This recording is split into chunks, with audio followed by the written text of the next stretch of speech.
The single father opened the door to the old tool shed and froze when he saw a little girl curled up in the darkness, trembling as if the whole world had given up on her.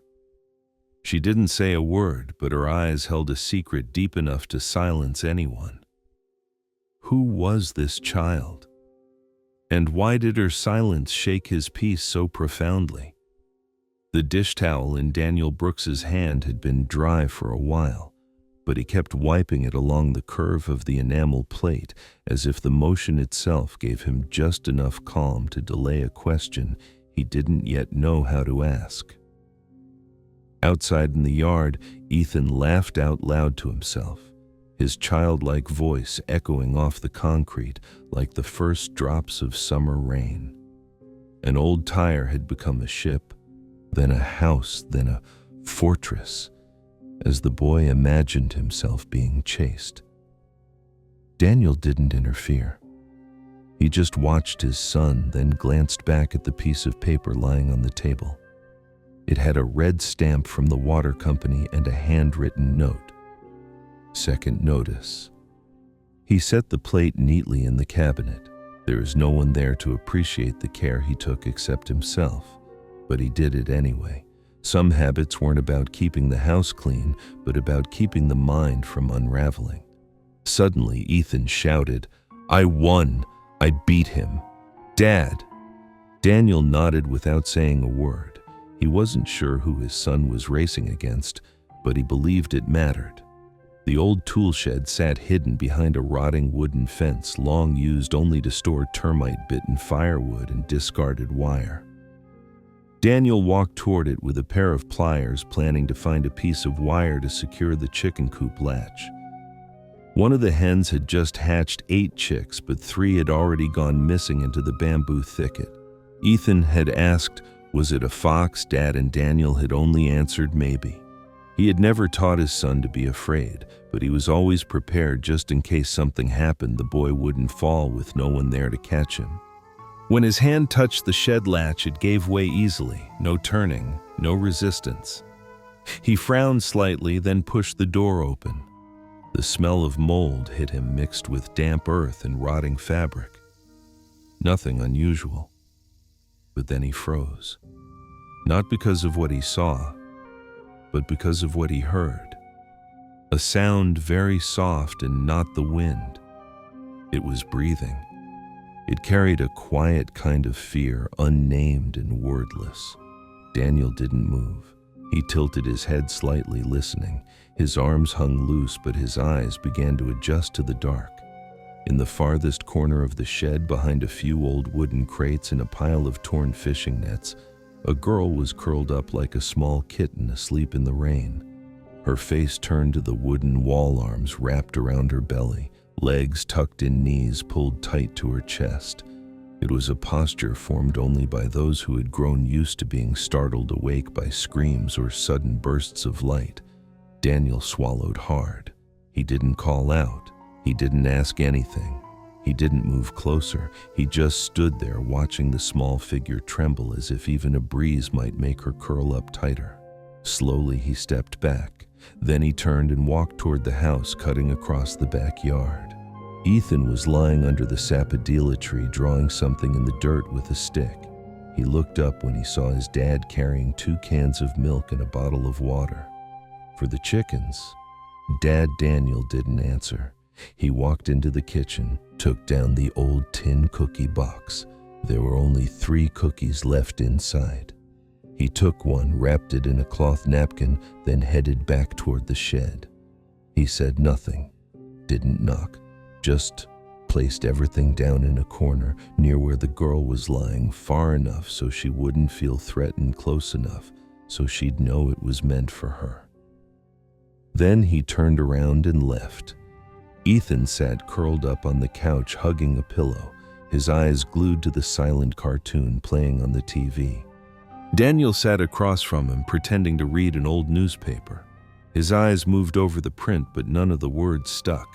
In his ears, the sound of that faint breathing still lingered, mixed with the rustling of mice from memories too old to forget.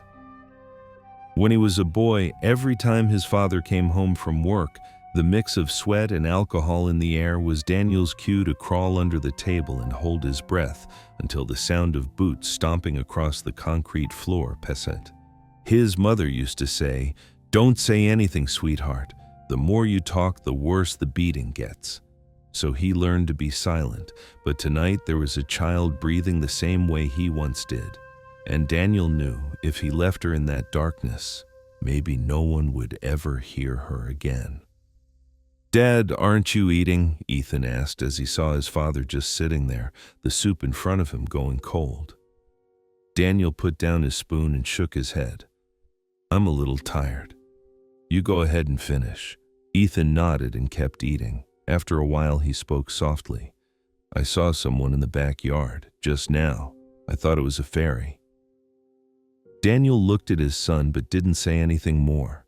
He knew kids didn't make things up for no reason. They only said what they believed to be true. That night he sat out on the porch. No cigarettes, no coffee, just a cup of warm water and a kind of unease he couldn't quite name. He looked toward the shed and saw the faint glow of a forgotten flashlight seeping through a gap in the wooden door. Maybe the girl wasn't asleep. Maybe she was looking toward his house. Maybe she was wondering, will that man come back? If he comes back, will he hit me? If he doesn't, will I starve to death? Daniel buried his face in his hands. "Dad, aren't you sleeping?" Ethan's whisper came from the bedroom door. "No, go back to sleep, son. You should listen to music, Dad. I'll turn on the orange nightlight like that time you were sad about Grandpa." Daniel gave a soft, tired smile. "Thank you, son. They say some wounds don't bleed, but every time you remember them, it feels like your heart skips a breath."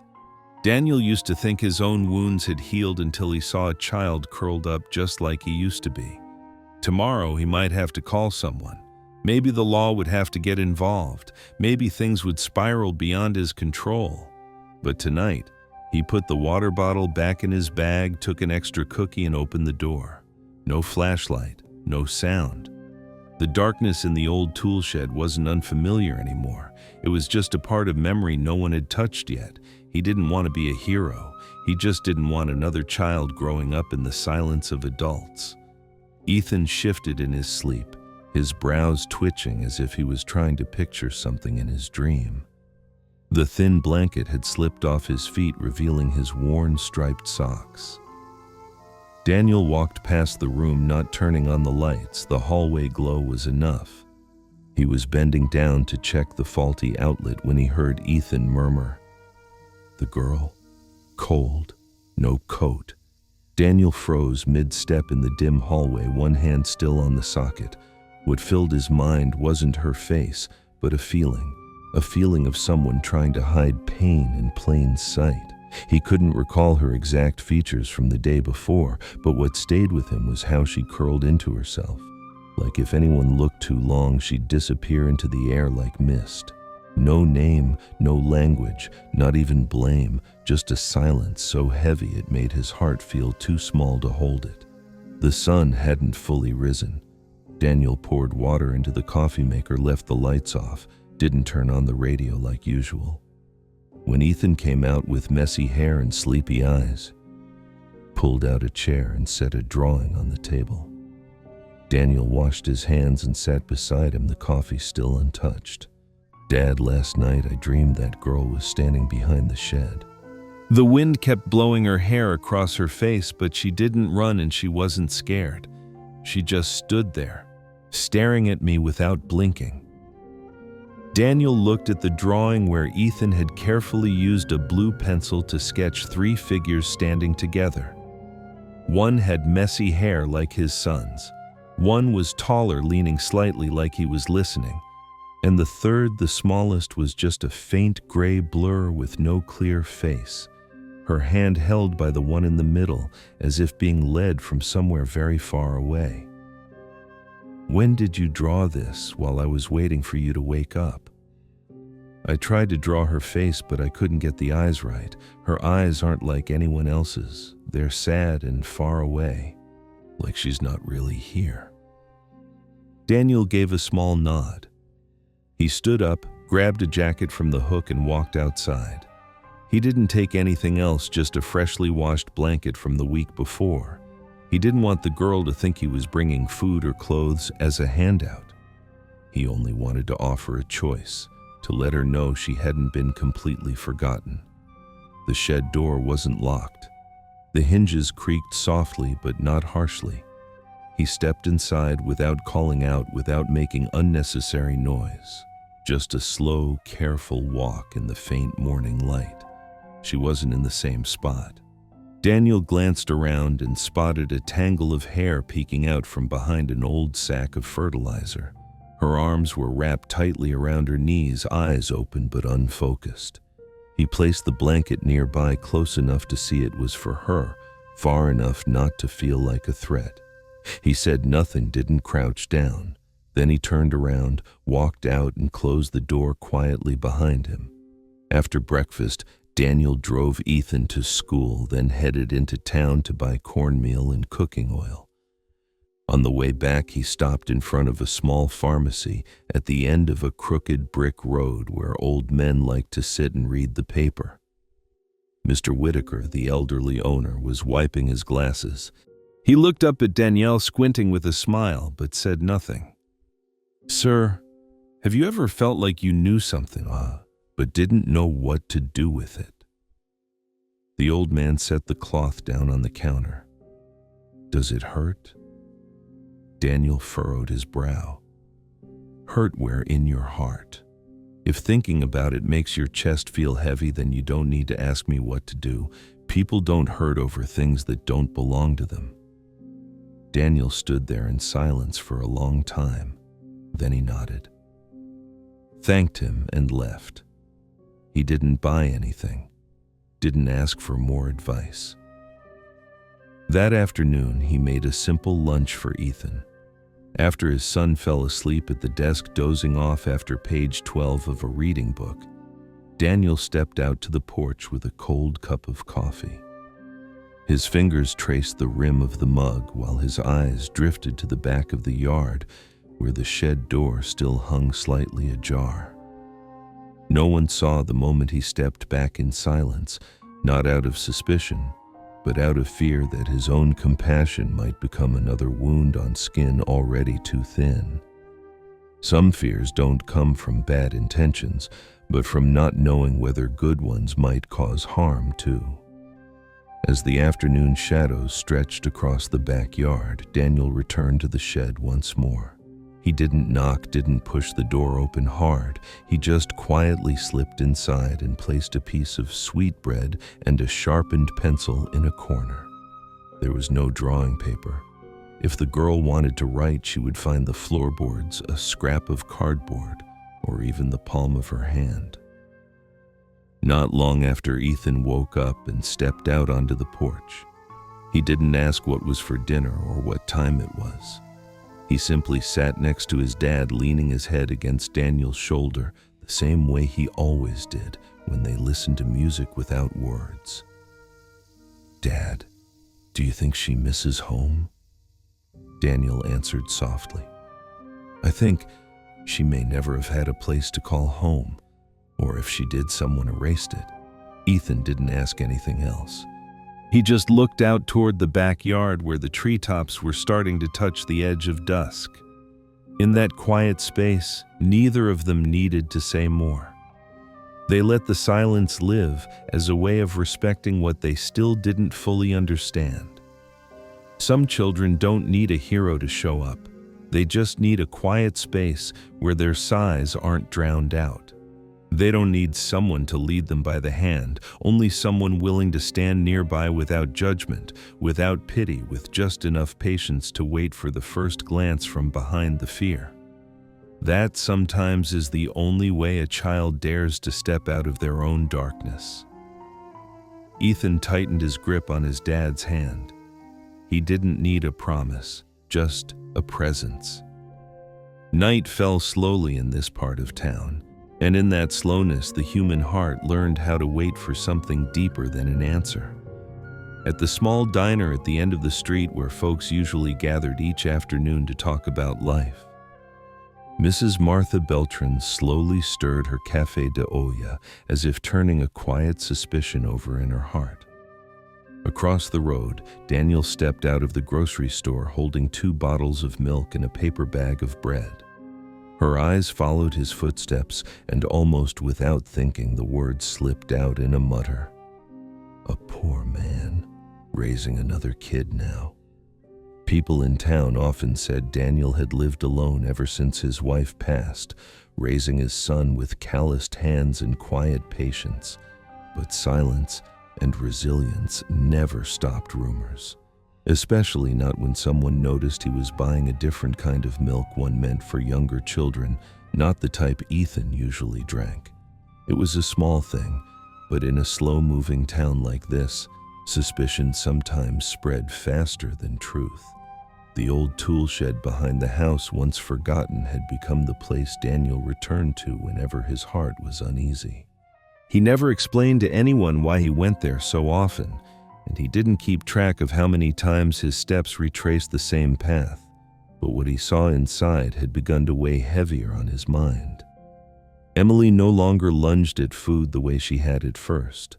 She now divided it carefully, quietly stashing a portion in the darkest corner behind a wooden partition she had built from discarded planks, as if closing off the outside world to carve out a space of her own. It wasn't a game. It was a form of preparation, a conditioned reflex born from living with scarcity and fear. Objects most would throw away had become her walls, her shelter, her hiding place. And the way Emily arranged them, it was no different from someone who had learned too many times to brace for what might happen, even when nothing had happened yet. Daniel noticed that the day before, the girl had only drunk half a bottle of water. The rest had been poured into an old plastic bottle. When he quietly returned later that afternoon, he saw the bottle placed upside down in the corner with its mouth against the dirt floor, as if Emily was training herself to ration. No one had taught her that, but it was clear that wherever she had lived before, it hadn't been a real home. He crouched by the shed door and noticed a fresh scratch on the wooden frame right where the hinge was. It was very low. He ran his fingertip over it. It felt rough and sharp like the edge of a fingernail. That height wasn't random. A child had clawed at it, trying to open something beyond, or maybe just trying to find out if anyone on the other side could hear her. That night, while Ethan was sound asleep, Daniel rummaged through the old drawer beneath the kitchen counter. He was looking for the ring of spare keys, the one he hadn't touched since Jason left. The keys were still there, but one of them felt off. It was heavier, darker, and most importantly, it didn't have the little notches Daniel always added to mark each one. He held it in his hand for a long time, his eyes lingering on the scratches around the shed's padlock. It wasn't hard to imagine someone had returned and opened that shed at some point without his knowing.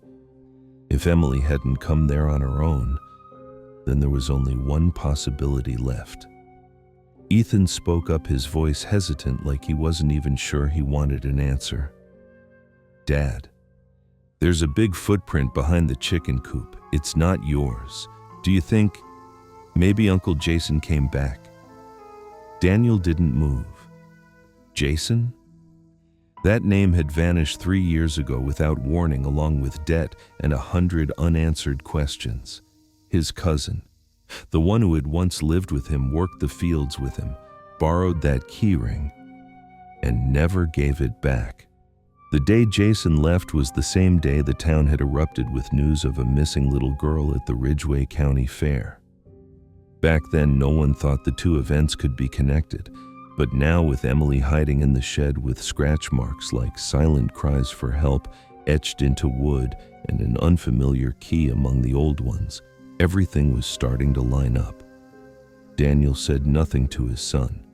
He simply tousled Ethan's hair and told him, "From now on, don't go behind the house alone. There are stray cats back there, remember?" Ethan nodded and didn't ask again. but in his eyes there was something, an unspoken understanding. Children don't always need explanations. Sometimes they feel the things words can't carry. Night fell. Daniel stood quietly in the dark, peering through the thin slat in the shed door. He saw Emily sitting on the floor, folding the old newspapers he had left as bedding. She stacked them one by one, not for any clear reason, but maybe just to give herself something to do. Her eyes weren't fearful anymore, but they weren't peaceful either. They held the same look as someone so used to the dark they weren't sure they still wanted to see the light. He watched her pick up a small stone and place it back exactly at the edge of the wooden wall. He saw how she smoothed out the worn blanket. Each small gesture told him Emily wasn't just a lost child. She had lived like that, locked inside a world no one knew about, where no one stepped in and no one rescued her. Most adults would have thought, she's quiet, obedient, not a problem. But Daniel, who once hid in the kitchen cabinet when his father was in a rage, knew better. Silence can be a survival skill. Every time he had cried, he had been hit. Every time he had asked something, he had been starved. He turned away, leaning against the shed wall, eyes closed. A slow, burning anger pushed through his chest, not at Emily, but at whoever had chosen to lock a child into that kind of silence. He couldn't yet be sure Jason was the one responsible, but every sign was pointing in that direction, and he knew if it were true, the guilt didn't lie with Jason alone. It belonged to everyone who didn't ask, didn't look, didn't listen. If this girl has been here all this time, how many times have I walked past that door and not known? Daniel whispered, clenching his fists. A man is not someone who knows everything, but someone who dares to face what he's ignored. And Daniel knew that from this moment on, he could no longer look away. Someone had locked Emily in silence, but he, by any means necessary, had to find the key that would bring her voice back. Because a child who once tried to scream with her fingernails should never have to live the rest of her life inside a cage. A light rain had just stopped before nightfall, leaving shimmering streaks of water across the window frame. A gentle breeze rustled the white curtain, making the room feel like it was quietly breathing. In the dim glow of the bedside lamp, Daniel sat beside the bed, resting his hand on Ethan's forehead. The child lay there, cheeks flushed, eyes half closed, but his lips still murmuring something indistinct. She's not allowed to talk to other people. That's what she told me. Ethan whispered, then drifted back into fevered sleep. Daniel remained silent, his hand gently brushing back the damp strands of Ethan's hair. The boy's words weren't just a symptom of his fever. They were a small mirror, reflecting something Daniel had long tried not to face. In that moment, he wasn't just hearing his son, but listening again to the silence he once carried as a boy, no one ever asked about. Once Ethan slept more peacefully, Daniel stood up and walked out of the room without turning on the light. He couldn't sleep. Ever since finding Emily in the old tool shed, he had lived like a man guarding something unnamed. But tonight, what Ethan had said made everything suddenly clear. It was no longer a question of whether to help. It was a truth he could no longer avoid.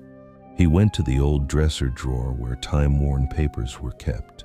The farm's registry book was still there, its pages yellowed and eaten away by age and termites. Daniel flipped through them slowly until he stopped at a smudged entry. Jason Miller left the farm October 12th. His eyes froze. His mind went still. That date. It was the exact day a little girl named Emily Ramirez had gone missing from a nearby county fair, a case that had once shaken the town.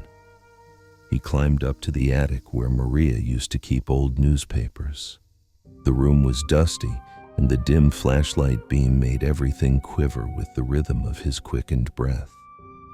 After rummaging for a while, Daniel found the brief article there. She was the same little girl with wide, startled eyes, wearing a floral dress stained with mud. Below the photo, the caption read, "Emily Ramirez, age 3, last seen October 12th at Ridgway County Fair, last known to be with her biological father." Daniel sank to the floor, the newspaper trembling in his hands. Wordless questions crowded his mind. Jason had once lived with him, had been at that fair, had left the farm on that same day. And now a silent child was living in his old tool shed quietly, like a wound that hadn't had time to scab over. For the first time in many days, Daniel stopped thinking. He got up, went downstairs, threw on an old work jacket and stepped outside. The rain had stopped completely, but the night air still held a damp heaviness. Each step on the soil felt heavier than usual.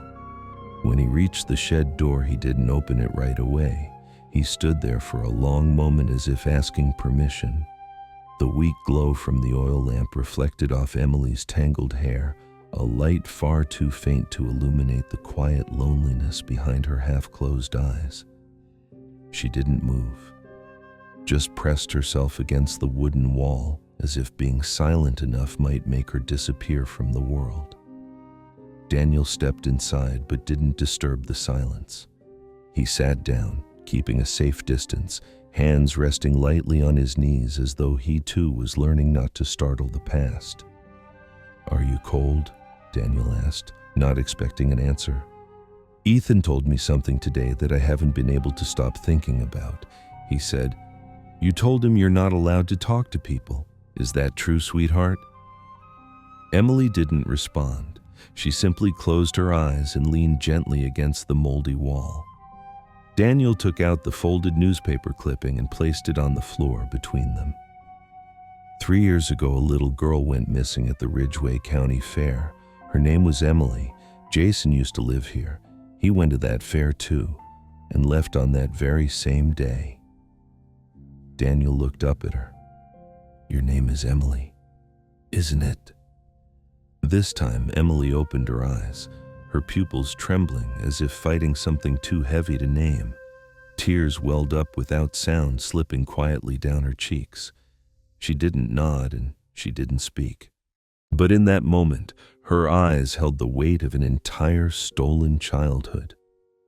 And Daniel understood in a language no one had to translate.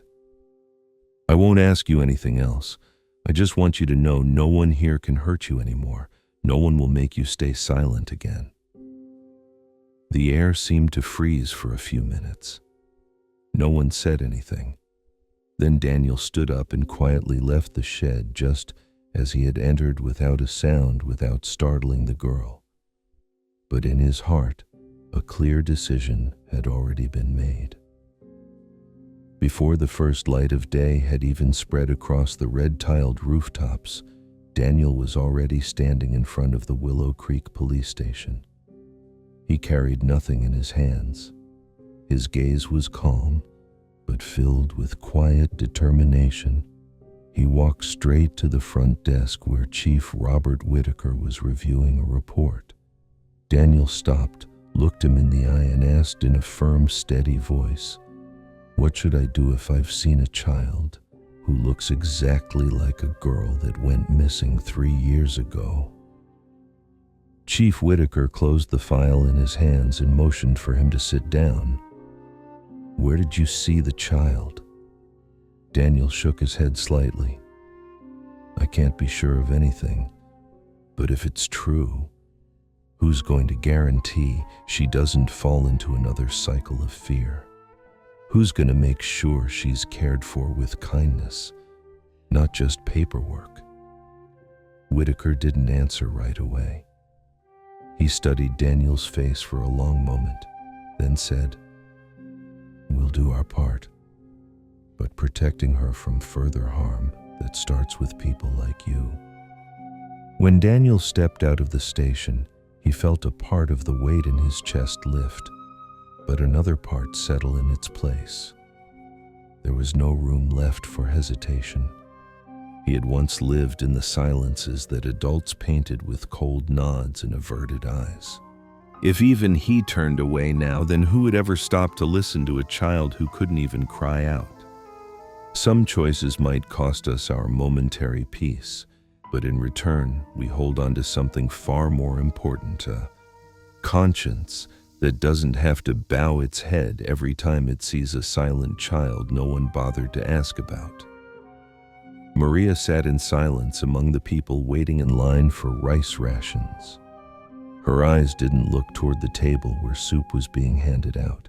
Instead, they remained fixed on her own hands, cracked dusty and clenched tightly around a wrinkled plastic bag, as if it were the only real thing left in a world that was slowly fading away. A gentle touch on her shoulder startled her.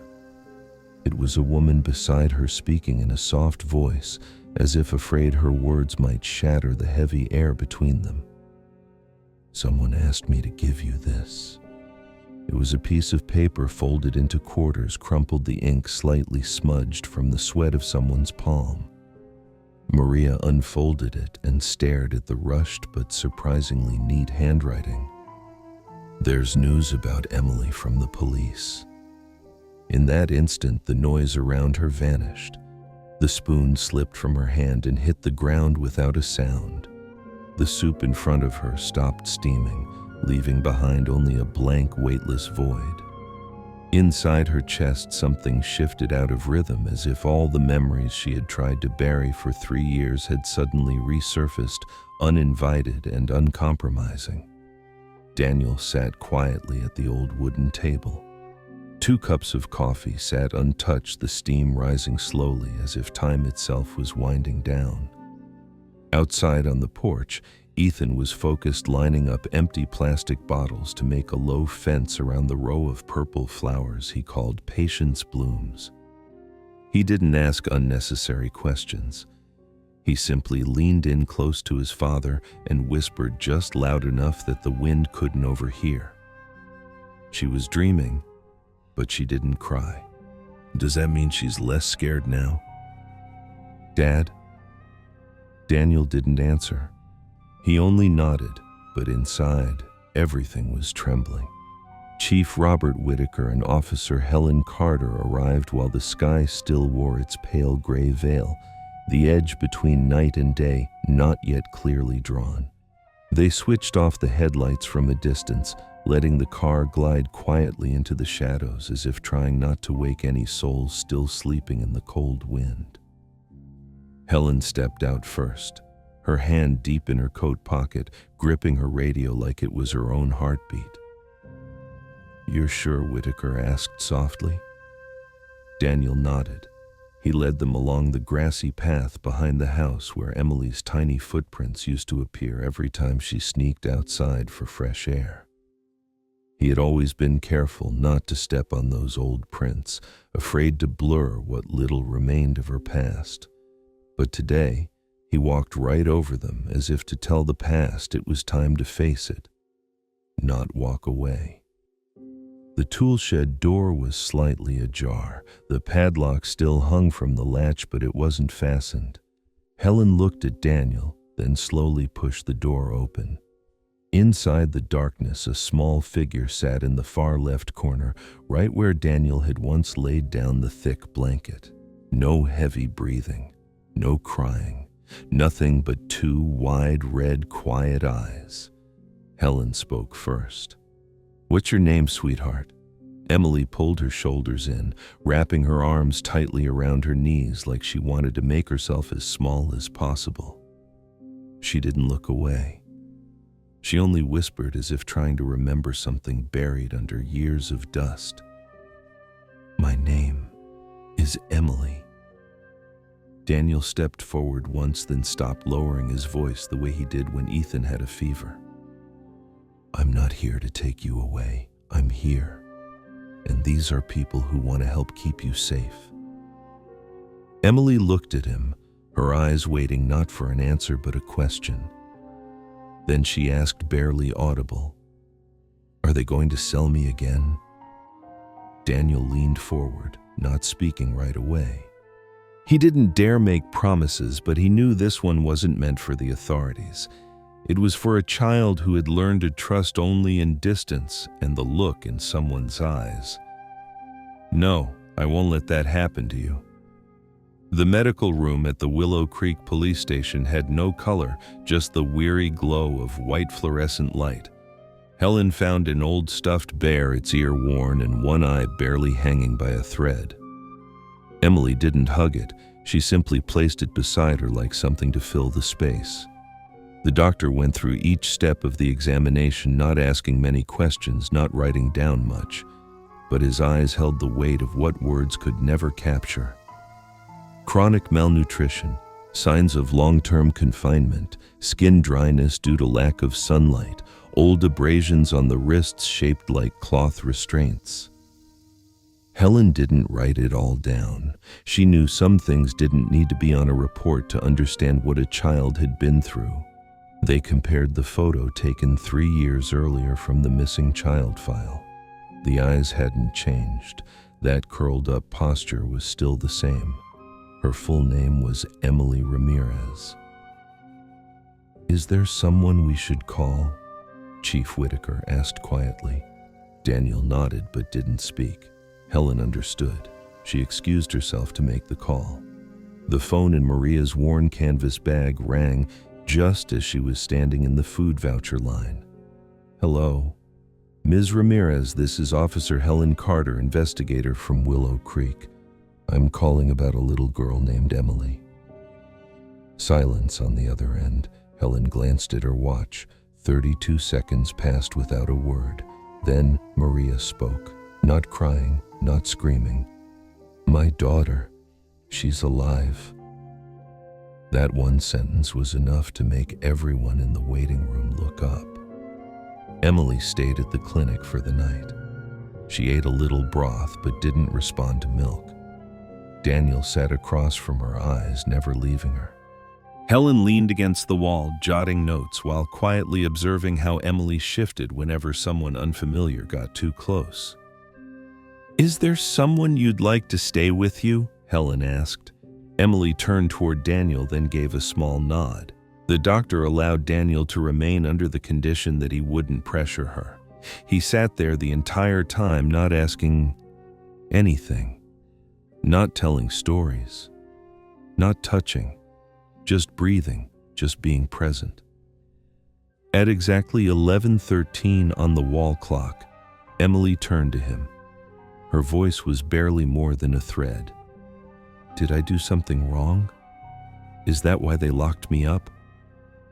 Daniel had no answer.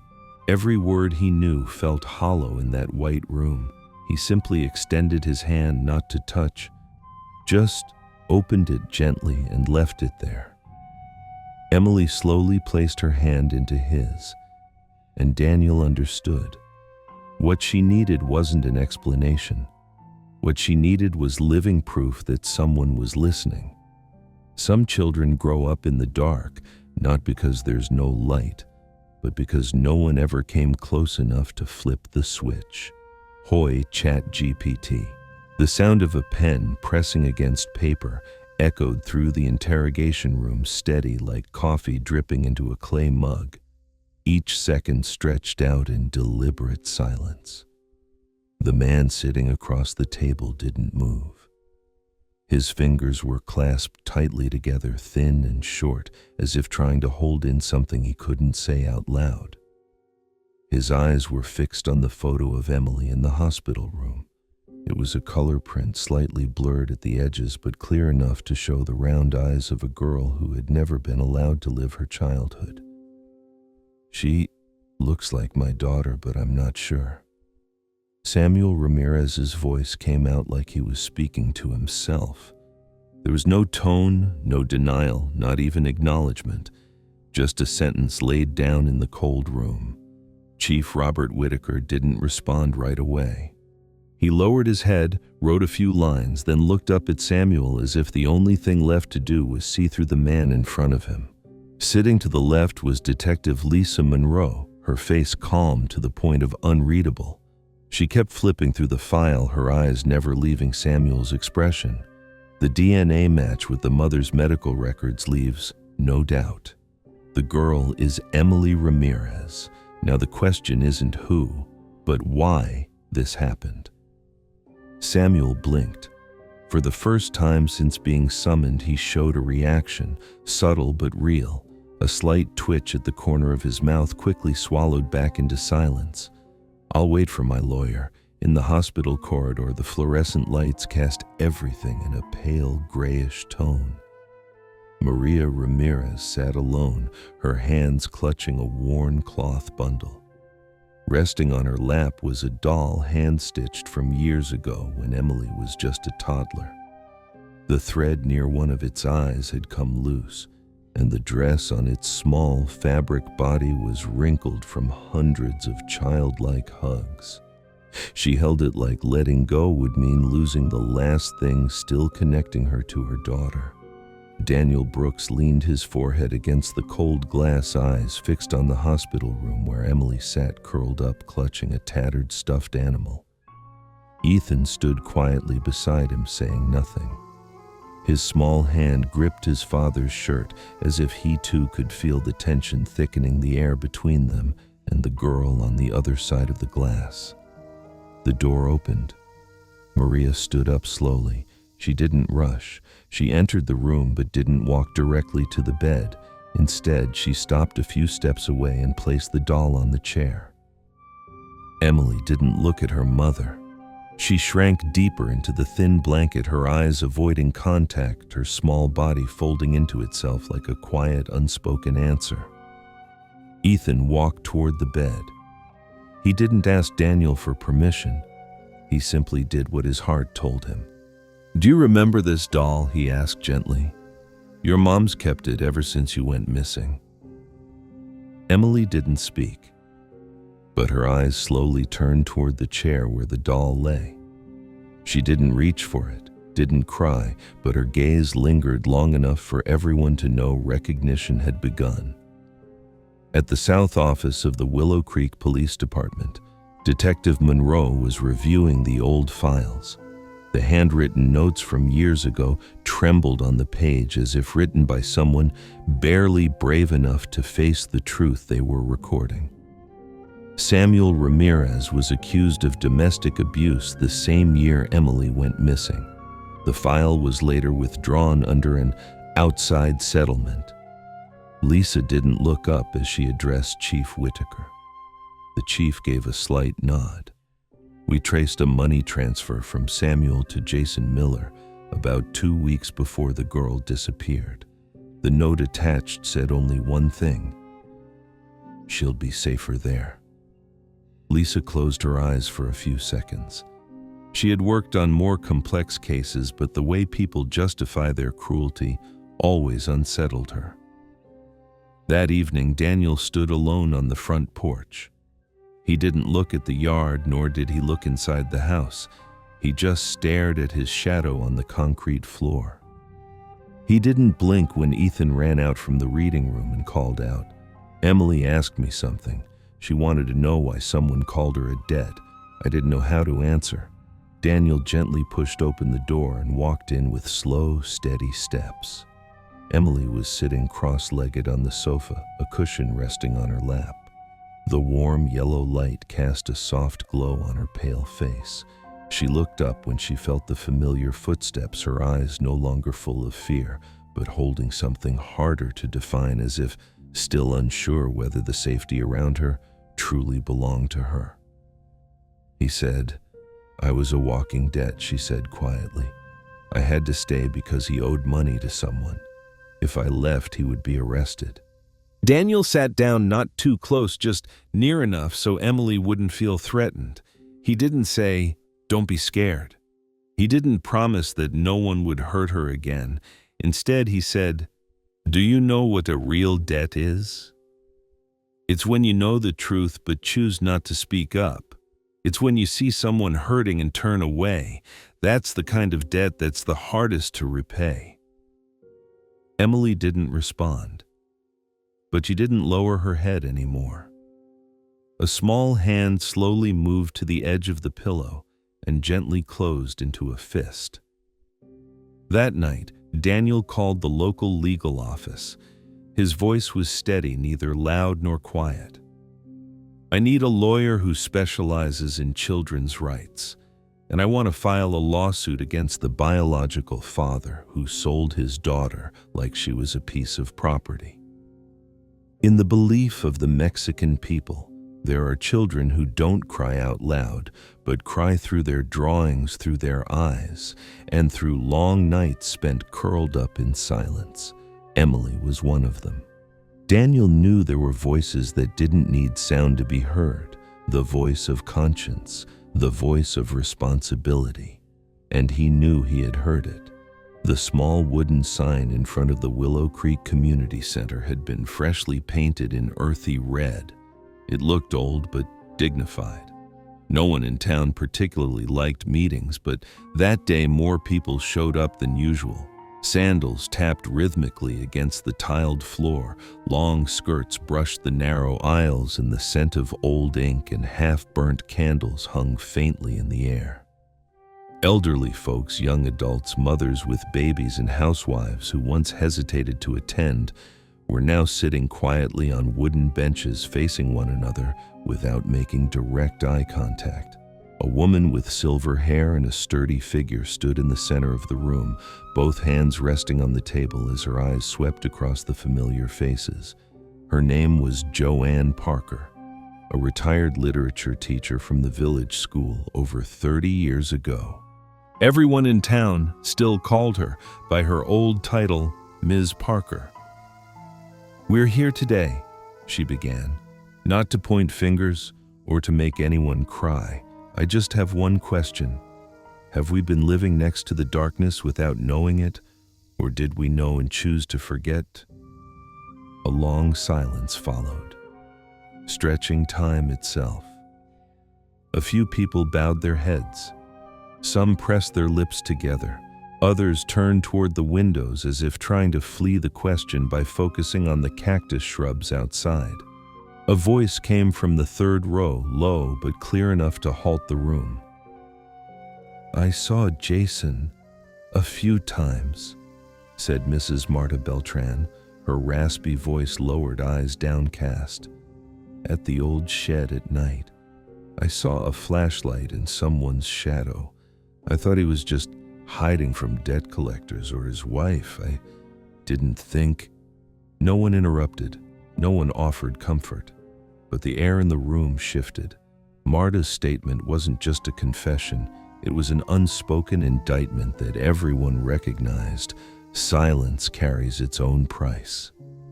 Meanwhile, at the town hall, the first hearing began. The room felt stifled with tension and the smell of aged paperwork. Samuel Ramirez wore a crisp white shirt, his hair combed neatly. He sat upright, hands lightly resting on his knees as if preparing for an interview rather than facing serious accusations. "I gave the girl to my cousin because I thought it was for the best," he said, voice steady. "I couldn't raise her properly, but I never imagined Jason would do anything terrible. I was misunderstood." The clerk's pen scratched across paper with a rhythmic sound like a background drum in a silent play. Maria Ramirez stood abruptly. She didn't look at anyone, didn't wait for her turn. Slim but composed, she walked straight to the front, speaking in a calm but resolute tone that everyone could hear. "I didn't lose my daughter because I was poor," she said. "I lost her because no one would listen. People trusted a man who could speak clearly, wear a white shirt, and sign papers. But I stammered. My hands shook. I stood in front of police with bruises on my face, and they thought I was unstable." The room went completely silent. No one moved, as if a truth had been carved into stone. No one dared dispute it, and no one tried. At Willow Creek Elementary, the recess bell rang. Daniel stood quietly near the fence watching Ethan play marbles with his friends. A group of older students approached him. The boy with messy hair in front looked up. "Are you the one who kept Emily locked in the shed?" Daniel paused before answering, his voice calm and unwavering. "No, I didn't keep anyone locked up. I was just the one who finally opened that door while everyone else kept walking past it. The children didn't laugh. They didn't tease. They simply stood there as if trying to understand something deeper in his words. Another child whispered, "She's really good at drawing." Daniel gave a soft nod, then walked slowly toward the gate, never turning back. At the counseling room of Willow Creek Hospital, warm light filled the space. Emily sat in front of a drawing table, a red-colored pencil in her hand. On the desk lay a blank sheet of paper carefully placed. Across from her, but slightly off-center so it didn't feel confrontational, sat Dr. Veronica Lane, the therapist. She didn't ask any questions. There was no need for words when Emily's language didn't come through speech. The girl's hand began to move. The lines weren't perfectly straight, but there was a clear image. A little girl stood in front of a half-open wooden door. Beside her was a scruffy little dog looking back over its shoulder. A bit farther in the background, there was a dark, shadowy figure, its back hunched as if something had broken it. No eyes, no mouth, just a smudged black shape like burnt charcoal. Veronica asked softly, "Do you want to give your drawing a title?" Emily thought for a long time. Then in the bottom corner, she wrote a short line, "The Old Door." Veronica didn't ask anything more. That evening, Daniel sat with Ethan on the front porch. The breeze carried the scent of damp earth into the quiet air. "Dad," Ethan said, "I think everybody saw that door." "How come only you opened it?" Daniel answered slowly. "Because most people think whatever's behind the door doesn't concern them. Some are scared, some are too busy, some were once hurt by a door of their own." Ethan nodded as if he understood part of it. He placed a small hand over his chest and asked, "So if I find another door one day, can I open it too?"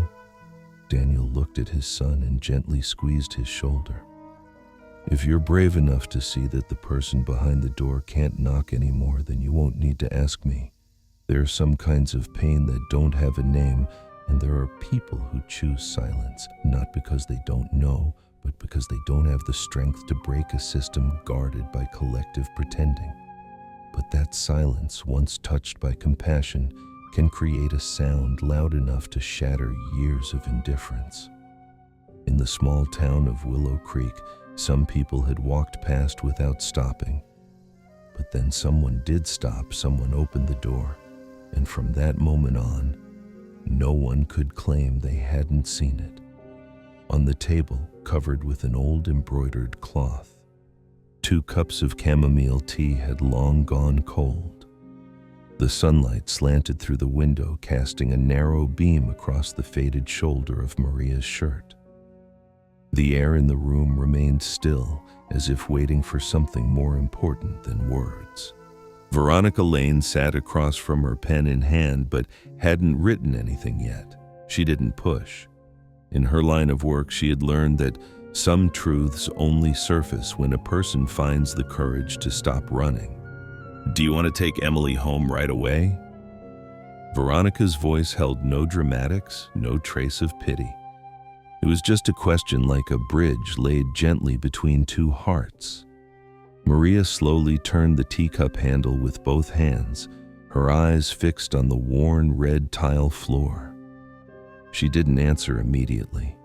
A soft breeze drifted through the cracked open window, bringing with it the scent of old wood and the faint sound of footsteps in the hallway. It took her nearly a minute to open her mouth, and another breath before she could speak. "I want to ask my daughter first." Veronica simply nodded. She didn't ask anything more. The meeting was scheduled on a sunless day. The counseling room was kept completely quiet. Emily was brought in, walking between 2 women, Maria, the mother who had given birth to her, and Veronica, the therapist she had slowly grown to trust over several short sessions. Daniel had arrived earlier. He stood when he saw Emily enter, his eyes betraying a deep worry. Not about the meeting itself, but about Emily, whether she felt safe enough to speak her truth freely. They sat down. No one rushed to speak. Emily wore a charcoal gray sweater and a long floral skirt that brushed her knees. She didn't look directly at anyone. Her fingers fidgeted with a loose thread at the hem of her skirt. No one pressured her. Time in that room was no longer measured in minutes, but in each slow blink of Emily's eyes. Then, suddenly, she looked up at her mother, not accusingly, not timidly. Just one quiet question that made the entire room fall still. "If I go back with Mom, will Mr. Daniel and Ethan still see me?" Maria's breath caught. She looked at her daughter, then at Veronica as if searching for the right answer, but Veronica didn't say anything. The one who spoke was Daniel. He leaned in and placed a warm hand on Emily's shoulder. "You can choose who you want to keep in your life. No one has the right to take that from you." Emily sat quietly for a long moment, then nodded. She didn't say anything else. She didn't need to. The court issued its decision the following week. Temporary custody was granted to Maria under the supervision of the Child Welfare Center and a social worker. Daniel did not object. He didn't file any requests or express personal wishes. He simply asked to continue seeing Emily if she wanted to. Ethan learned the news while he was coloring at the kitchen table. He stopped shading in the sky, turned to his dad, and asked, "Emily's not going to live with us anymore, right?" "Dad?" Daniel nodded. Ethan bent down and added a few more strokes to his drawing. A moment later, he looked up again. "Can I still call her my sister, even if she doesn't live with us anymore?" Daniel didn't answer right away. He stood up and walked out to the porch, looking out over the yard. Out there, Emily was sitting beneath the plum tree, arranging leaves into a circle. "If you consider her family," he said, "you have every right to call her by the kindest word you know." Ethan didn't ask anything else. He put his crayon away, folded his drawing into quarters, and tucked it into his backpack. On the day Emily moved into her new home, a light rain was falling. There was no farewell ceremony, no tears. Just Maria standing at the gate holding a jacket for her daughter, and Daniel reminding Ethan to bring an umbrella when he went outside to play. Maria climbed the porch steps and turned to look back. Daniel was walking hand in hand with Ethan along the stone path, not looking back. But she knew he remembered just as clearly as she did. She had once thought she was a bad mother, believed that the love she gave her daughter wasn't strong enough to keep her close. But today, seeing Emily gently rest her hand on Ethan's shoulder with a quiet smile, she realized that love didn't have to be perfect. It only had to be real enough to survive everything that had already broken. She lowered her head and gently smoothed the rain-damp hair away from Emily's forehead. No one needed to say out loud that the man who had brought Emily back into the light was not a hero.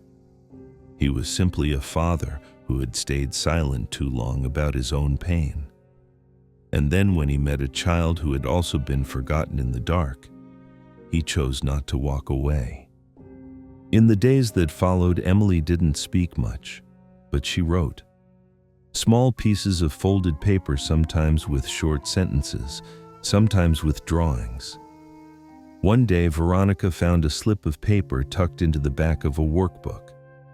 The handwriting slanted and shaky, but the words were clear. "My name is Emily. Not it. I have a mom. I have Ethan. I have Mr. Daniel. I'm no longer just the silence in the shed." Veronica folded the paper and left it in the book. She didn't show it to anyone. Some words only need to be written to begin healing. Daniel never asked Maria for updates about Emily. He let her choose whether to share or not. She texted a few times, sent a few photos of Emily learning to bake or arranging flowers.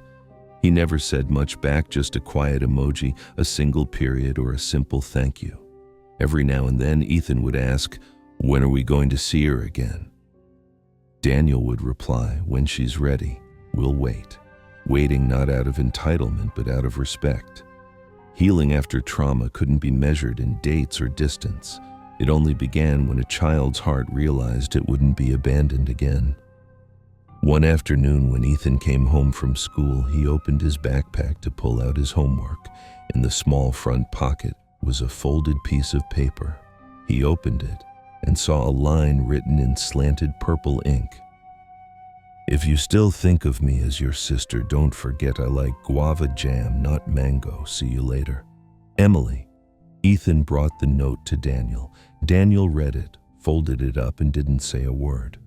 But that night after Ethan was asleep, Daniel stood for a long time in front of the bookshelf where the small wooden doll Ethan had given Emily still sat. Some goodbyes don't feel like endings. They're just a quiet pause, a moment to breathe, to understand that real love always finds its way back no matter what name it takes. A standard letter-sized sheet of paper was pinned right in the center of the bulletin board at Willow Creek Elementary, just below the scholarship announcements and beside the vaccination schedule from the local clinic. The typewritten text was clear and simple without flourish, but the last line made many people pause longer than expected. Maria Ramirez. Not everyone remembered the name, but a few had once heard stories about the brown-haired woman from out west, the one who cried quietly during a courtroom hearing. And now she had returned with a surprising proposal to open a class called Emotional Self-Defense for Children. During a town council meeting, when someone asked what the class was really for, Maria looked directly at the person and replied briefly, "For the kids who were told to stay silent when what they really needed was to be heard." When Daniel heard about it, he simply nodded. No comment, no disagreement. In his hands was a brown paper box filled with Ethan's old books and a few worn-out notebooks. He handed it to a community liaison officer like he was placing a piece of the past into someone else's care. That was the last day the old tool shed in his backyard belonged to him. Starting the next morning, the place that once held fear would become the quiet room for children recovering from trauma.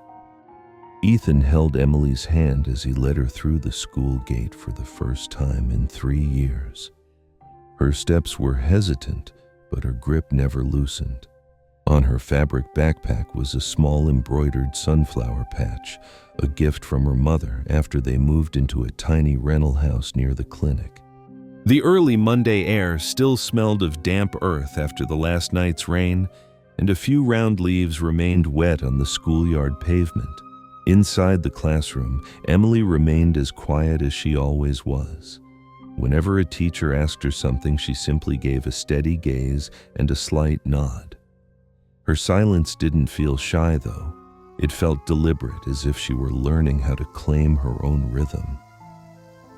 While the rest of the class was bent over their workbooks, Ethan leaned toward her and whispered so softly it was barely audible, "If you ever feel tired, you can hold my hand for a while, okay?"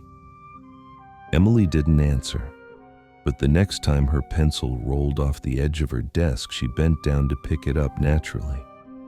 When she looked back up, her eyes met Ethan's, and a faint smile flickered at the corner of her lips. No one said a word, but the entire class noticed it. It was the first time light had truly touched her face. Out in the schoolyard, older students whispered rumors about the new reading room. Some said it used to be haunted. Others believed it once stored old weapons.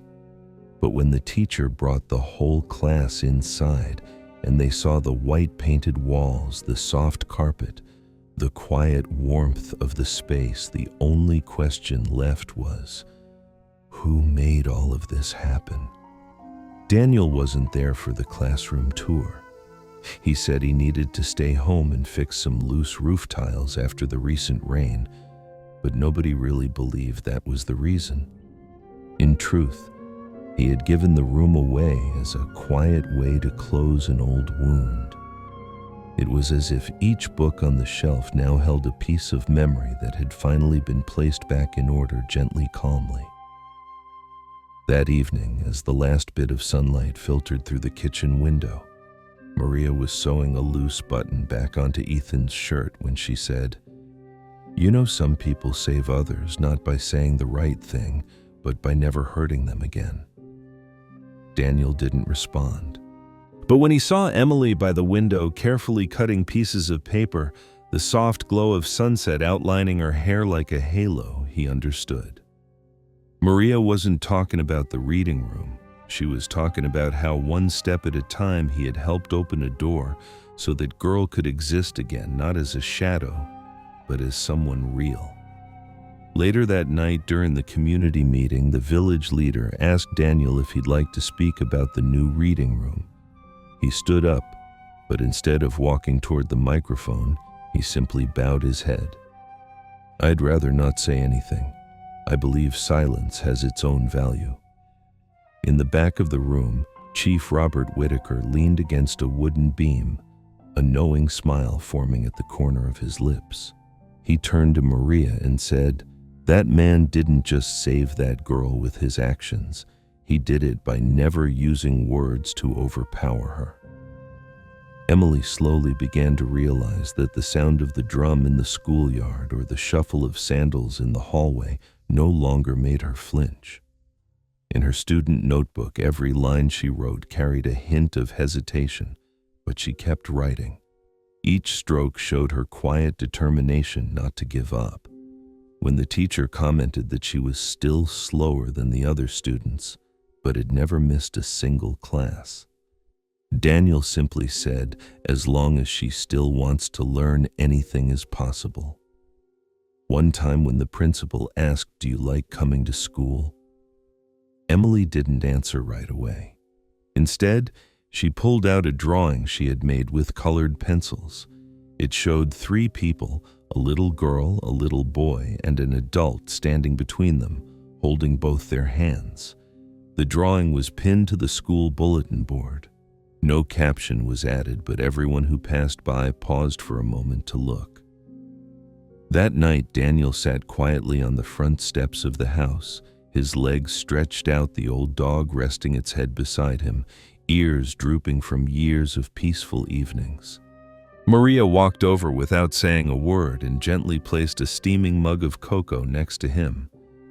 "I think Emily is starting to believe there's still a place for her in the soft light of a new day," she said. Daniel nodded lightly. Some things don't need to be spoken aloud. Sometimes just seeing a child walk across the schoolyard with her back straight and her eyes lifted is enough to know that things are truly changing.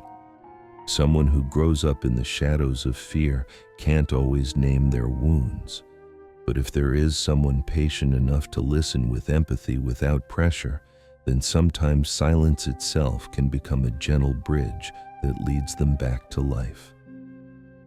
The next day, a handwritten application was submitted to the school. The writing was uneven but full of resolve. It read, "My name is Emily Ramirez. I want to join the reading club. I can do it. I'm not afraid anymore."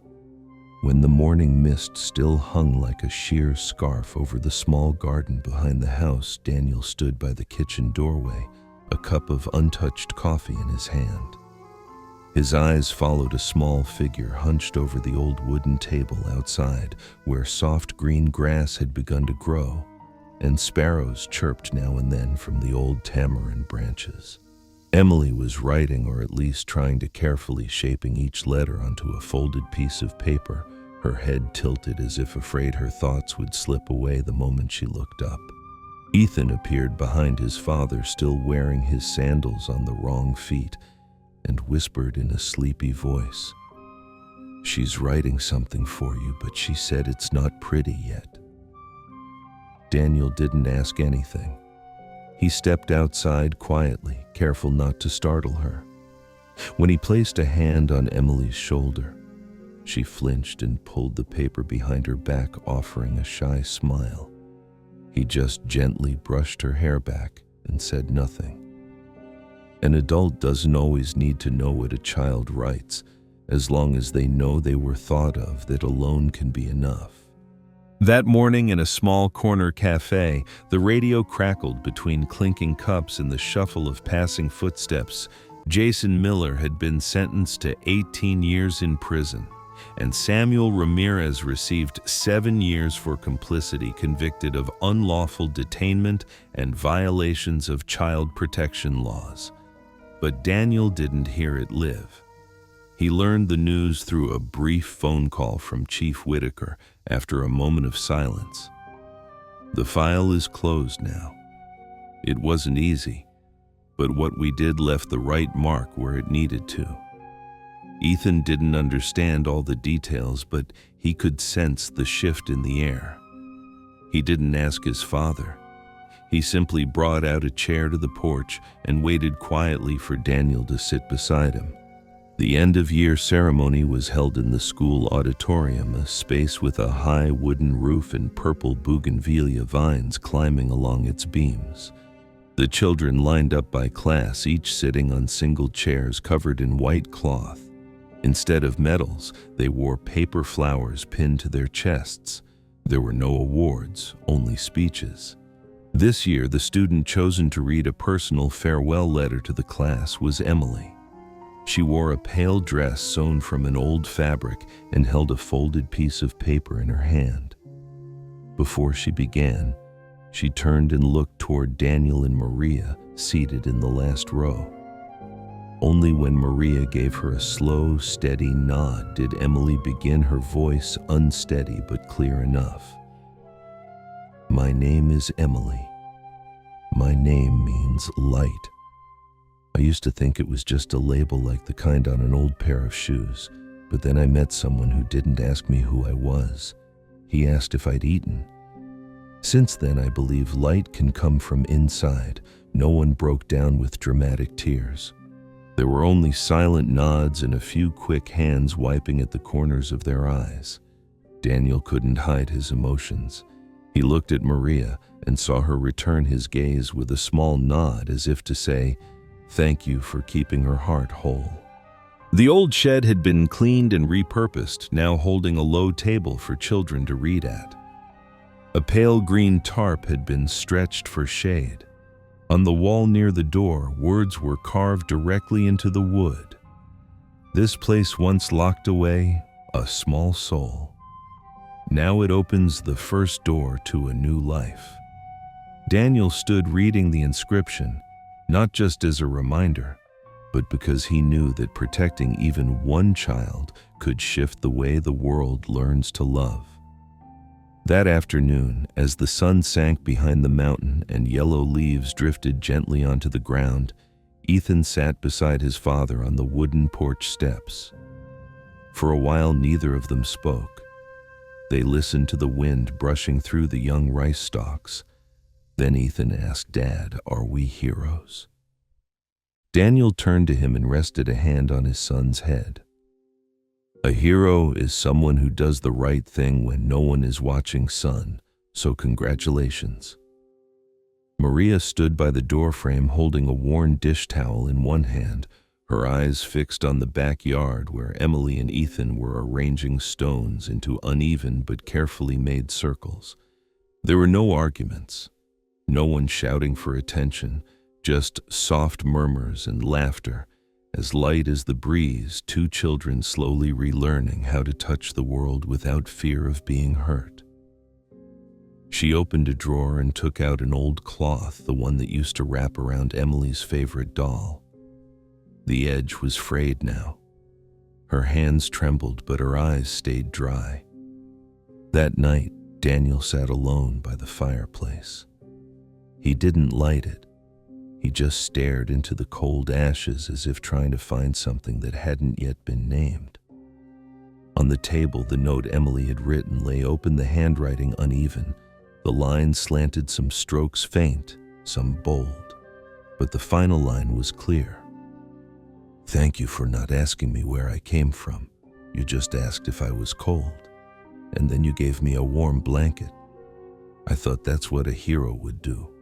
But you said a hero is someone who doesn't wait to be called one." Inside every person, there's a small room where pain is stored, And sometimes the only way to feel safe again is when someone quietly places a hand on your shoulder, not saying anything, just staying. That's when you realize that healing doesn't always need words. Sometimes it just needs someone willing to stay through the darkest part. When the lavender began blooming along the path to the small wooden house on the hill, the people in town started whispering about an upcoming wedding.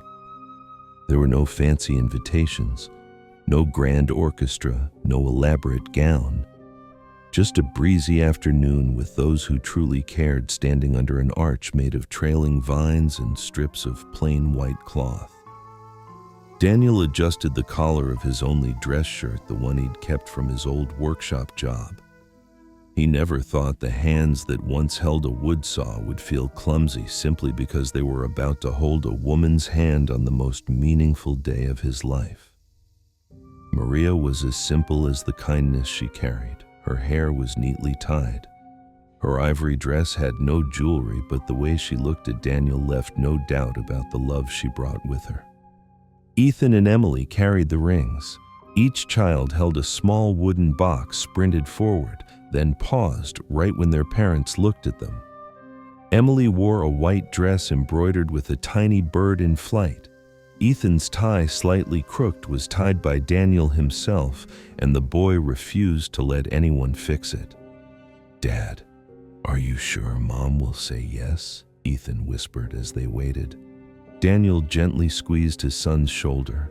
"I think we don't need to be sure, because your mom has already been here for a long time." Their vows were exchanged through their eyes. No long speeches, just nods, joined hands held tight, and a soft kiss under the late afternoon sun, golden like honey. After the wedding, life didn't change much. Daniel continued his work at the wood shop. Maria took care of the small library inside the old shed, which now had a wooden sign above the door, the Hope House.